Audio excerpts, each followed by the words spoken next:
Something Was Wrong is intended for mature audiences and discusses upsetting topics. Season 24 survivors discuss violence that they endured as children, which may be triggering for some listeners. As always, please consume with care. For a full content warning, sources, and resources for each episode, please visit the episode notes. Opinions shared by the guests of the show are their own and do not necessarily represent the views of Broken Cycle Media. All persons are considered innocent until proven guilty in a court of law. Responses to allegations from individual institutions are included within the season. Something Was Wrong, and any linked materials should not be misconstrued as a substitution for legal or medical advice. I'm Tiffany Reese, and this is Something Was Wrong.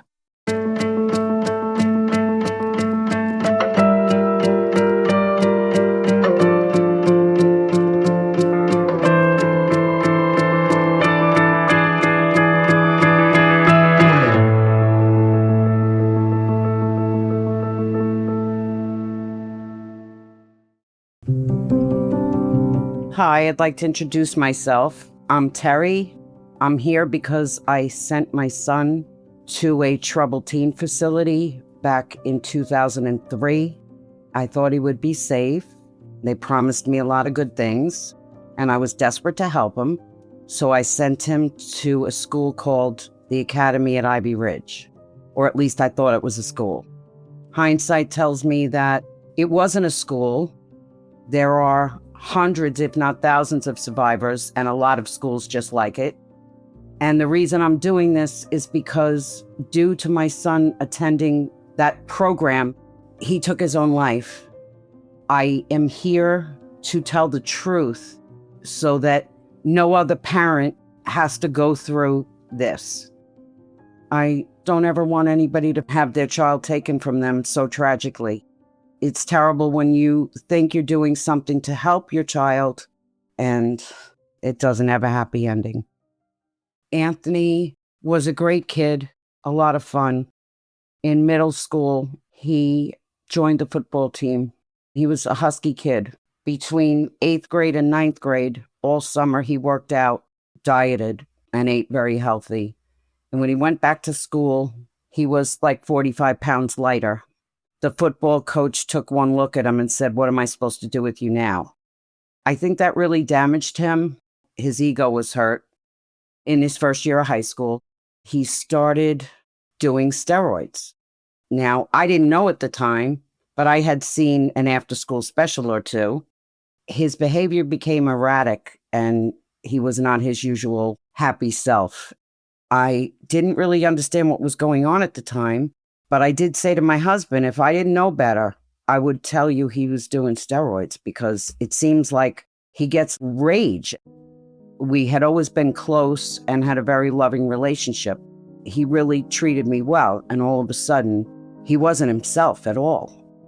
I have 2 sons, and I always have respected their privacy, but I was beside myself because it was such a drastic change in behavior. So one day, he left for school, and I tore his closet apart, and I found syringes. I almost had a heart attack. My first thought was heroin. I kept digging in his closet, and I actually found a little glass vial with a metal top, and it said right on it, anabolic steroids, which freaked me out beyond what I could even explain to you. He's a growing male. They're going to mess him up. I confronted him, and that's honestly where the relationship started to go south. It was 11th grade, so it was 02 into 03. I was very concerned, and I took him to like an outpatient place where we could work on things and he could express himself. He would go in and talk one-on-one. Then we would both go in and talk together. I thought he was making progress. In the meantime, as the months went by, he had started to drink a little with his friends, smoke some weed. Then it was clear to me that he was on to something else. And I was so worried about heroin the whole time. To my knowledge, he never actually did heroin, but he did something called Roxy's. He was doing painkillers. We had started counseling, and I felt like he wasn't doing them anymore. And then Less than a week before junior prom, he was in the car with someone as a passenger. She didn't have a license. She was 15. And she was trying to show him how good she was doing driving with her mother's car, which she took without permission. And she drove my son into a house. He messed up his shoulder so bad he had to have surgery and pins and everything. I told them at the hospital, he cannot have painkillers. But they disregarded me. They gave him a morphine drip, and then they gave him painkillers. So that didn't help. By the time the end of school year came and he was facing the senior year, I was terrified. He would go out, he would be with his friends, he would break curfew. I would actually go out and look for him because I was beside myself. I was so afraid something would happen to him. I usually didn't find him. I knew we had to do something. The outpatient thing, we went twice a week. I begged him to go inpatient. I had a facility out in the Hamptons. They have an opening, and he wouldn't go. Then maybe 2 weeks later, he said, you know what, I really need help. I want to go. And they wouldn't have a bed. Everything went back and forth. I really feel like I did everything that I humanly could do to try to help him. I figured we can handle this as a family. But it was bigger than us, and we couldn't handle it. I was at his guidance counseling, and there was an extra guidance counselor sitting in. She was a grad student who was learning and going to become a guidance counselor herself. I expressed the fact that I've exhausted every possibility that I could do. And I explained to them, he's 17. I'm responsible for him, yet I can't forcibly put him in rehab because they won't take him if he doesn't want help. So it left me in a very vulnerable position. She told me about WASPs. She said it was a little new or different or controversial, but they had had a lot of success. But I'd have to research it on my own. I felt like, well, wow, this is pretty good information. Let me look into it. So I looked up WASP. They had a whole host of schools. We live on Long Island, so I decided on Academy at Ivy Ridge because it was still in New York, even though it was like 5 miles from Canada. It just made me feel better because some of the schools were out of the country or on the other coast. The other thing was the money. My husband was a UPS driver, and I was working in insurance. We're kind of blue collar. And the price tag was $3,490 a month, which was probably double my mortgage at the time. We went on a virtual tour of the school. We spoke to Teen Help to try to get some counseling. What we didn't know at the time was that Teen Help was affiliated with WASP. They addressed all my concerns and said, this is the perfect solution. However, the price tag, I'm like, I have to see what I can do. I walked around pretty messed up about all this for a while because I just wanted my son to have a great life. After that, it was out of control enough that I made the phone call to have him go to Ivy Ridge. My husband and I went to the bank and we took a second mortgage on the house. We put it in an account to try to take care of his needs and counseling. We paid for extra, everything that would help him. The facility itself was locked down, but they portrayed the school as on these beautiful grounds, very outdoorsy, lots of trees. They said they had a football team. They did hiking, swimming. They had events. They wore a uniform.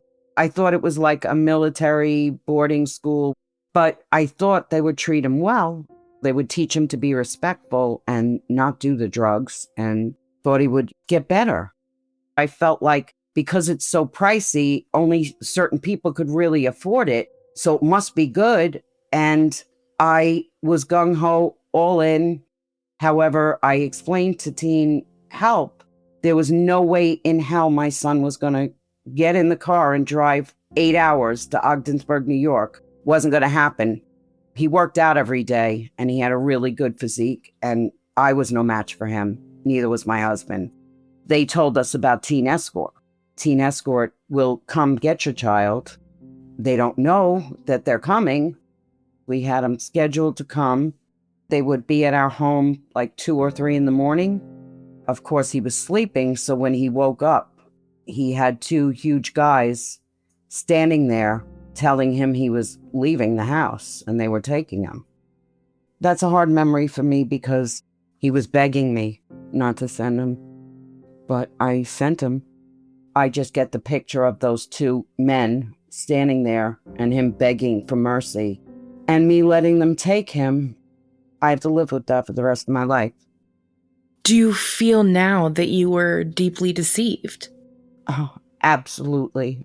Anything in my mind I could think of that was bad, that would happen, was probably a 1 on a scale to 1 to 10. And what actually happened was 10 plus. My first conversation with the dorm mom, she said that after he got processed, he was sitting in the chair with his arms folded, and he said, "I'm not staying here. My mom will be back. She's not going to let me stay here," which stabs me right in the heart every time I think about it. I didn't come get him. I let him stay. How often were you updated about Anthony's progress while he was in the program, and were you allowed to communicate with him? Once a week, he had to write a letter home, and we wrote him once or twice a week. It was a very hard time because we had been very close, and all of a sudden, he was just out of my reach. I didn't have any communication with him.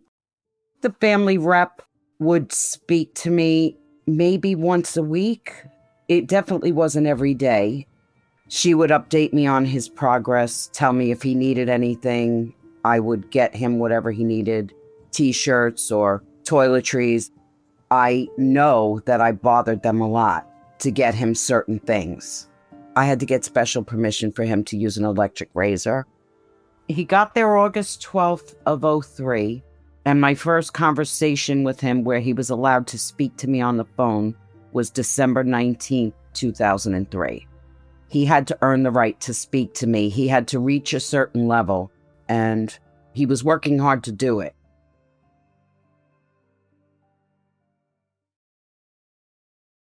I'd like to thank Acorns Early for sponsoring today's episode. If you want to teach your kids about money, you don't have to go at it alone. Acorns Early helps kids learn the smart way to earn, save, and spend. I love their in-app chore tracker, which helps teach kids about earning and saving money. You can let your kids set their own savings goals and start building healthy money habits early. And kids can spend what they've earned with their very own customizable debit card, giving them that extra sense of independence. Plus, I love that Acorns Early offers spending limits and real-time spend notifications, so caregivers always stay looped in. Ready to teach your kids the smart way to earn, save, and spend? Get your first month on us when you head to acornsearly.com/SWW or download the Acorns Early app. That's 1 month free when you sign up at acornsearly.com/SWW. Acorns Early is issued by Community Federal Savings Bank, member FDIC, pursuant to license by MasterCard International. Free trial for new subscribers only. Subscription fee starting from $5 per month unless canceled. Terms apply at acorns.com/earlyterms. Thank you so much. We had these seminars. The kids had them at the programs. We had them as parents. It involved going to New Jersey, going out to California, to San Diego, and they were pretty heavy duty. When I look back, it definitely was cult-like.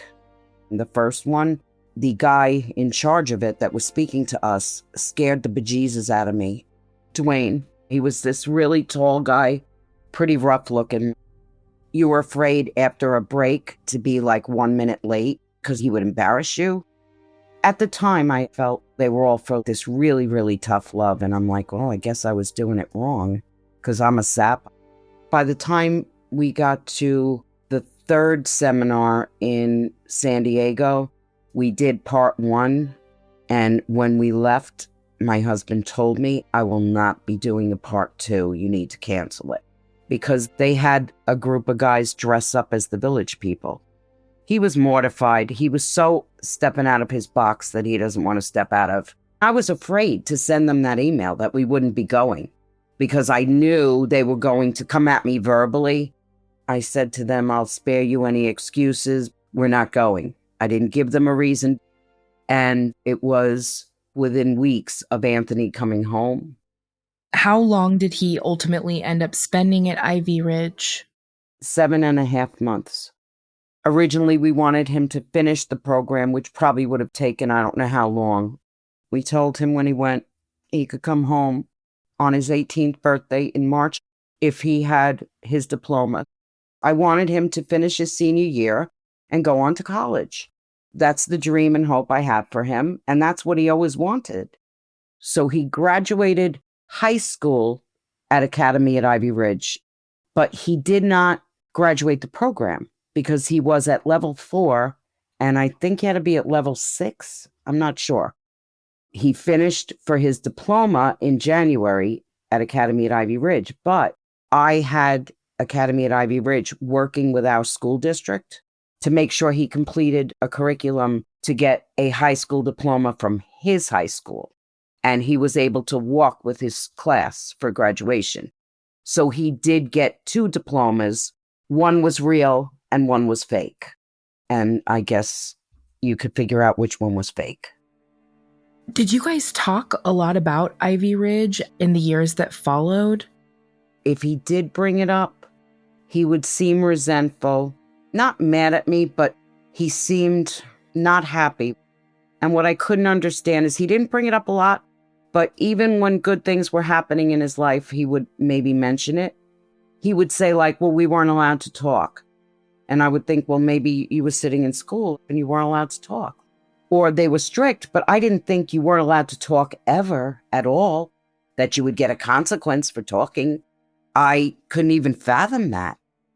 I still thought that maybe he was a little privileged for having gone because not everybody could do that. And my answer to him was, Anthony, why are you looking behind? Your life is in front of you. That's done with. Now, you don't have to even think about that anymore. Just full speed ahead. He lived in Las Vegas with his brother, and he went to UNLV and got his bachelor's degree.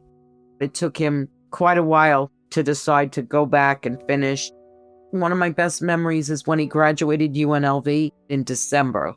My husband couldn't go because of his job, and I wasn't going to miss it for all the money in the world. So I flew out there, and we had such a good time. He wasn't going to walk, and I said, oh, Aunt, you did all this work. I was so proud of him walking across that stage in his cap and gown.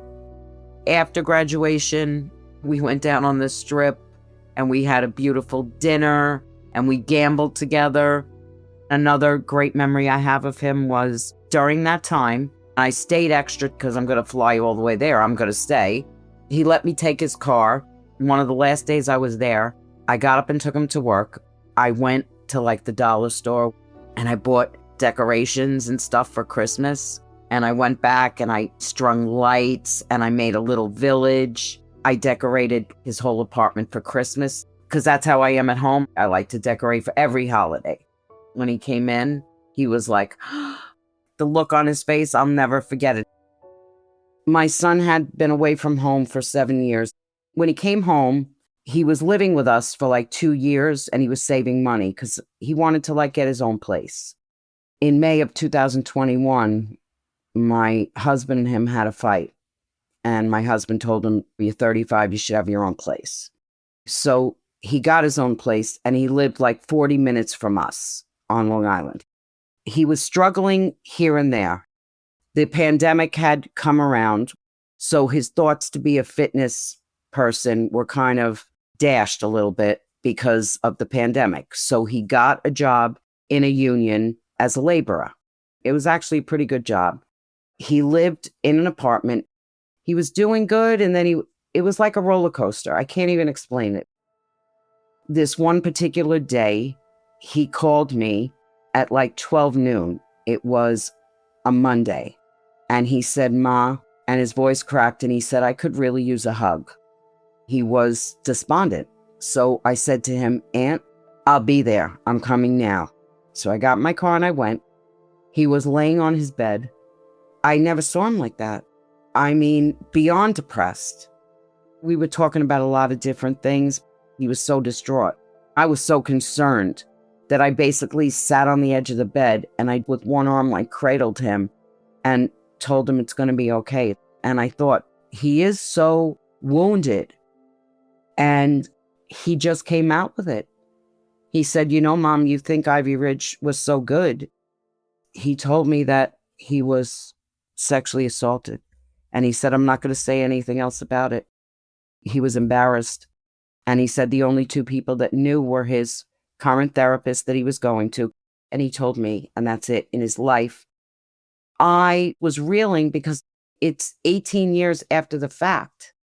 And I'm thinking, you carried this all this time?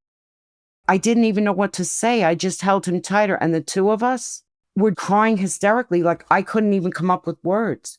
He said to me, Mom, you always tell me it's going to get better, and I believe you. And then it doesn't.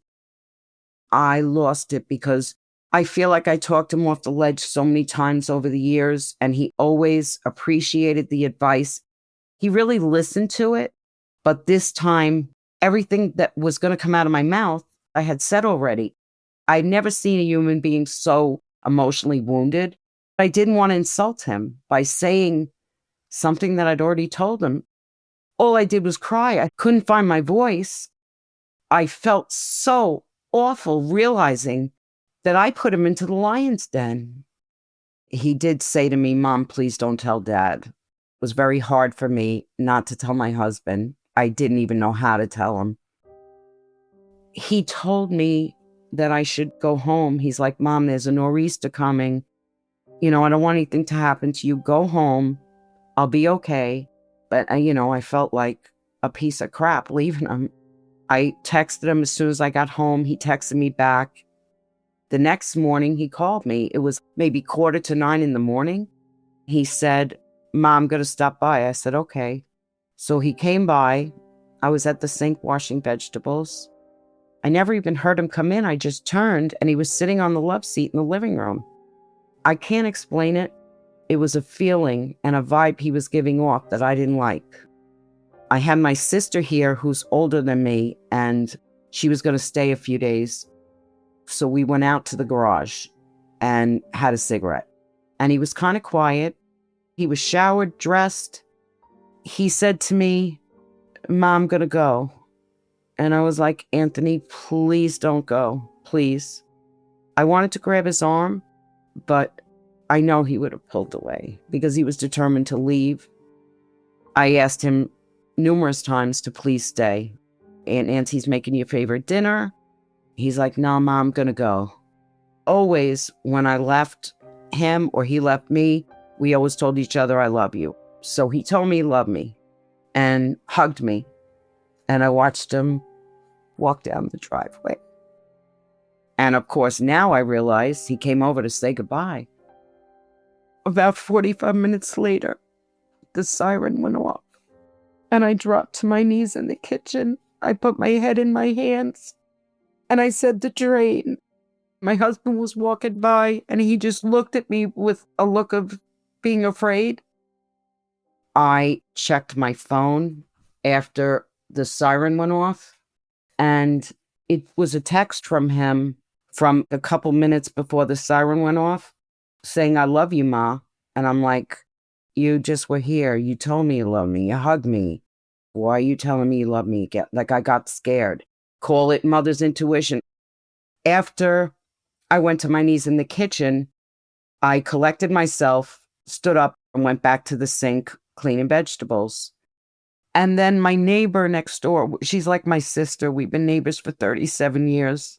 She had called me the night before as I was driving home from his house, and she knew he was having difficulty. And my neighbor called me again, and she said, is Anthony there? I said, no, he just left. But I have to tell you, I've never seen anybody so depressed before. I had a very odd feeling when he was here, and the siren went off, and all I could think of was the train, because we've had a lot of kids over the years, in 37 years, stand in front of the train. She was like, oh my God, don't even say that. We hung up, and maybe 5 minutes later, She was tapping on my door with her fingernail, saying, "Terry, Terry." She sounded panicked in her voice. And I opened the front door. She said to me, "I just went on Bayport Moms and a train hit a car at the crossing, but there's lots of black Sonatas." And I went, "It's him. I know it's him." My husband went flying out the door. I was beside myself. I don't even remember saying one word to my sister. My poor sister was sitting in the chair. I was just all over the place, pacing and being hysterical. And I said, "I got to go." And my neighbor said, "Please don't go. Let Larry handle it. It's going to be okay. It's all right." And I'm like, "No, no, no. I have to go." I went toward the driveway and she goes, "You can't drive." And I go, "All right, well, then I'll run. I could probably make it in 5 minutes. Mind you, I'm in my 60s. She said, "Okay, I'll take you." When I got to the scene, I had a local news reporter stick a mic in my face. I don't know how they knew. I maybe look on my face, trying to ask me questions, which I pushed out of my face and told them to stop. And my husband walked toward me, and he didn't even need words because I just looked at his face. And he goes, "Listen, we got to go to the hospital right now." And I was like, "Okay." I went on to the hospital with my husband. And when we got there, people came in and asked me if we needed anything or wanted anything. And I said, "Yes, could you get me a priest?" They were wheeling my son past. They stopped, and the doctor said, "We have to drain some fluid off of his brain." I knew he was gone. He looked fine. You wouldn't have known. He was in his car when the train hit him, but he had massive, extensive internal injuries. And then we sat down, and my husband put his head in his hands, and he goes, "Why?" And all of a sudden, the light bulb went on, and I was like, "I know why. He asked me not to tell you." And I told him, and he said, "We did this to him." And I said, "I know. We did this to him." That was October 26th. A day or two later, they told us there was no brain activity. They asked us if we wanted to donate, and we said absolutely in unison, even though we hadn't discussed it, because we know that's what Anthony would have wanted. Anthony liked to feed the homeless, help people at the grocery store if he saw somebody struggling with heavy packages. He was just kind like that. I told them, as long as I can bury him with an open casket, please just tell me where to sign. Take whatever you want. He would want you to, if it will help somebody else. It meant we had to keep him alive for extra days. We had to keep him on life support because they had to get his body ready for donation. And then it meant he ended up the last 2 days in Manhattan, which, was a little bit of a hike from here. But my husband said, "Oh, I don't know if I could do this." And I said, "They said it could save up to 50 people and help them. We have to do it." And that was hard, but we did it. We got to go down to the operating room. They gave him an honor walk where every nurse and doctor in the vicinity lines the halls all the way as you walk by with the gurney with Anthony on it. They all say thank you. We got down there. My other son said, "Ma, I don't think I can do this." We said, "Do what you want. Everybody's different. We understand." He left. And then one guy said, "Do you want certain music on?" And I'm like, "I got to get my son. He just left," because he would know better than I. I knew artists that he liked, but I didn't know particular songs. The other guy came over and said, "Oh, no, no, no. Your son just gave me." My son made like a little playlist for them to play. So he got to have his music because my other son took care of that for me. We were holding his hand and they disconnected the life support. When they do that, I would think the person would just pass as soon as they take it out, but they said it varies. It'll never leave my mind. It comes back. When you see a picture, it's hard to unsee it. I'm so incredibly, deeply sorry for your loss and what your entire family and Anthony experienced. How would you like Anthony to be remembered. With a twinkle in his eye and a smirk on his face, he said, "My friend called me a mama's boy today." And I said, "That's right, I am." He wasn't afraid to love with his whole heart. He really was a good person.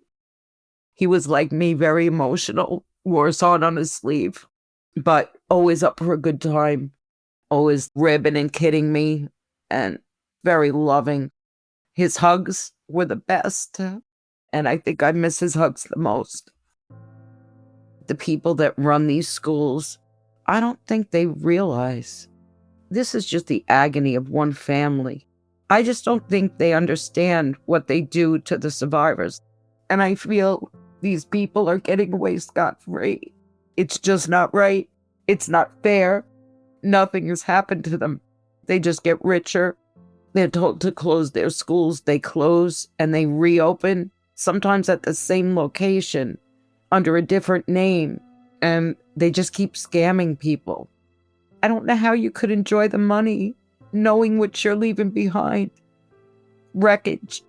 Some of these men and women, they'll have to live with this till the day they die. Some of them had it worse than others, but they all had it bad. I can't even believe people could be that dastardly. They know what's going on. They know the kids are being abused. I just don't think they should be allowed to get away with it. I think they should suffer. Because honestly, they destroyed my family.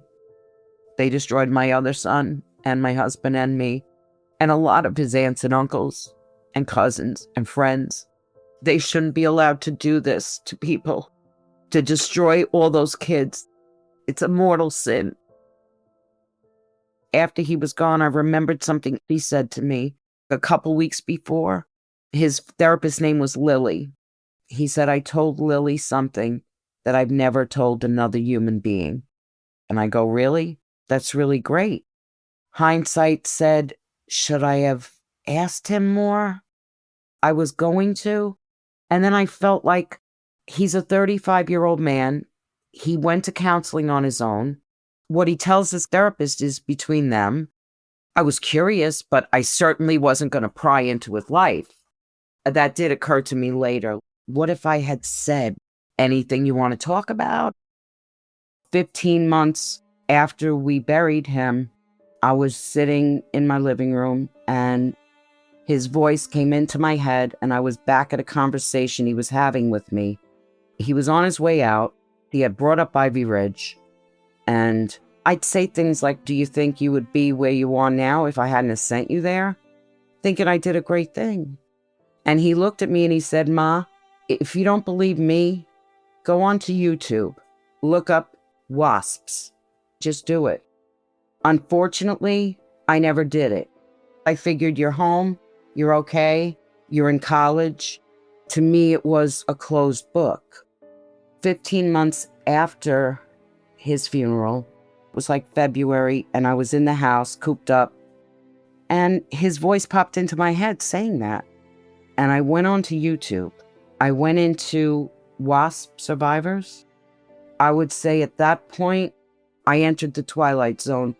I looked at a testimonial from a gentleman who was sent to, I think it was Casa by the Sea or Tranquility Bay when he was 12. And the director that was at Ivy Ridge when my son was there at the time was the director of the school this other gentleman was sent to when he was 12. And it was a half-hour interview with this guy who halfway through the interview said what happened in between. When he left, he was sent to the academy at Ivy Ridge, and I just froze. Up until this point that I watched those YouTube videos, I honestly thought it was an isolated incident what happened to my son. But after seeing his testimonial, I was shaking my head going, it wasn't just him.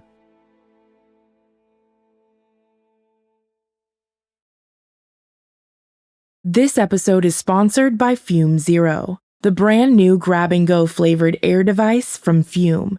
Fume Zero is just $24.99 for a sleek pre-filled device with no commitment, no refills, no batteries. It's completely clean with zero nicotine and zero vapor, just natural plant-based flavored air. With 6 bold flavors and up to 10 days of use, Zero makes it simple to start. Fume Zero offers adjustable airflow, so you can dial in a lighter or stronger draw with a simple twist, giving you the control and satisfaction that you're looking for. It also has a fidget-friendly design, featuring a smooth triangular shape and subtle click mechanism that keeps your hands busy and your mind at ease. Zero is the easiest on-ramp to the good habit. Start simple, then graduate to their reusable system and join thousands building better routines. Take zero chances with Fume Zero today. Available for just $24.99 USD. Just head to tryfume.com. That's tryfum.com to start with zero. Thank you so much. I contacted one of the young men who happened to go to the two schools, and the second school was Ivy Ridge. I emailed him cold, told him who I was, who my son was, what happened in a summary, and he got right back to me. We went back and forth a couple times. When my son passed, I put his information for the services on his Facebook page, and I had somebody from Ivy Ridge that had gone with him reach out to me. I had a rapport with him. He told me there's a documentary coming out in about 6 months. They've been working on it for years. It was the program Cons, Cults, and Kidnappings. And he asked me if I'd like to come watch it with all the guys. I said to him that I wasn't sure, after seeing it with them, if I would be able to drive home, because he lives in Queens. So I didn't go, but it opened my world. Catherine did such a fabulous job on it, and everyone that was in it, I'm just in awe of them. They are so brave and so wonderful. If anyone watched that, there's no way you couldn't not feel something. It was just really profound. I couldn't have imagined that it was as bad as it was. I've watched it quite a few times because I don't want to ever forget what he went through. Netflix had a page on Facebook with the program. I went on there and somebody came back and attacked me. God may forgive you, but I won't. What kind of monster are you that you could send your son to that place? And the survivors came to my rescue. They stuck up for me. They befriended me. I have a great relationship with quite a few of them. I love them. They're so close to my heart. They asked me if I would like to come up to Ogdensburg last April of 24. They were going to go up to the school, and they were having a survivor weekend. The townspeople of Ogdensburg never knew what the real story was. I think 3 days before I left, my friend Rob asked me if I would speak on the steps of the town hall. Normally, I would never do something like that. I'm very shy, but I just felt so strongly. I didn't even hesitate. I had a really heavy schedule before I left there. I didn't have an hour to myself. The night before, I was helping them with signs and stuff at the hotel.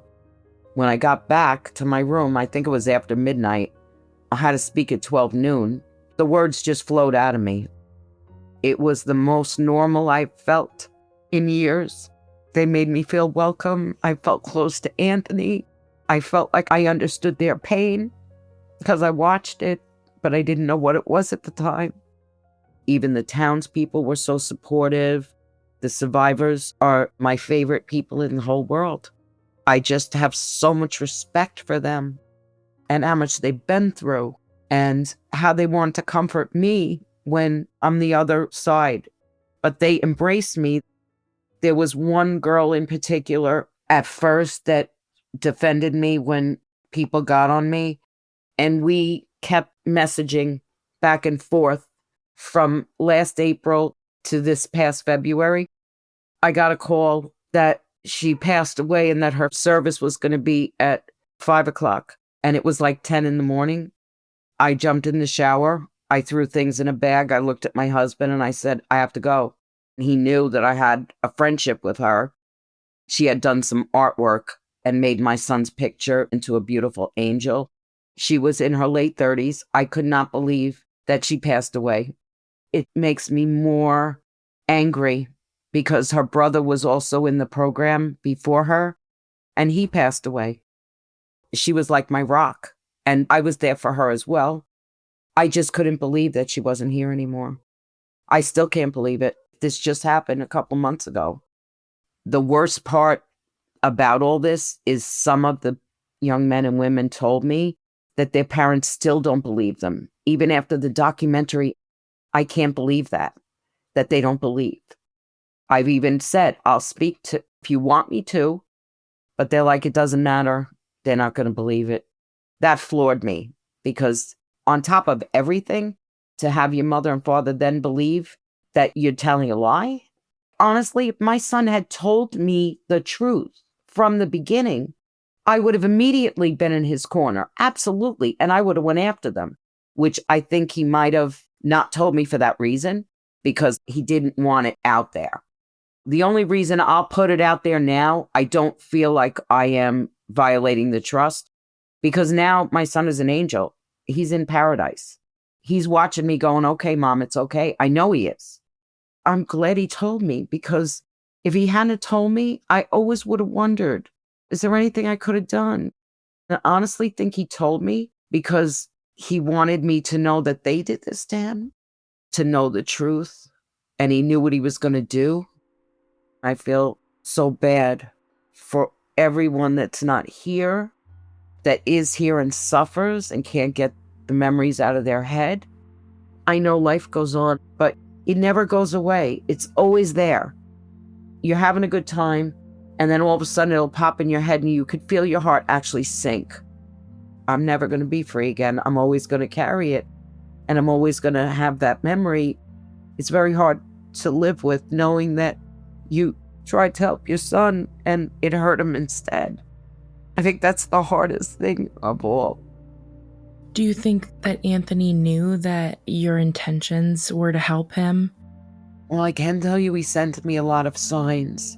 So I think he's watching. I think he knows that I just wanted the best for him, always. I told him that many times. He trusted me. I know he knew I loved him more than anything. I miss him terribly. He was my bud.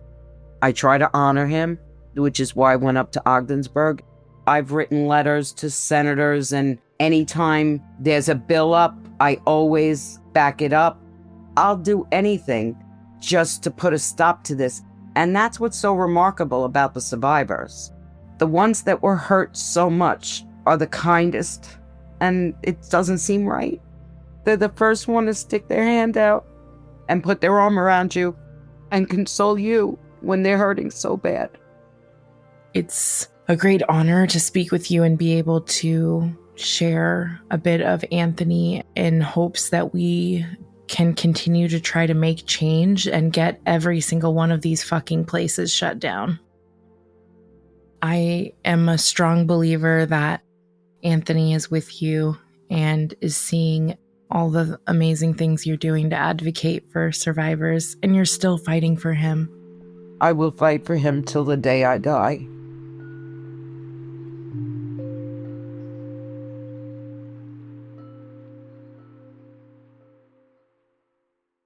Next time on Something Was Wrong.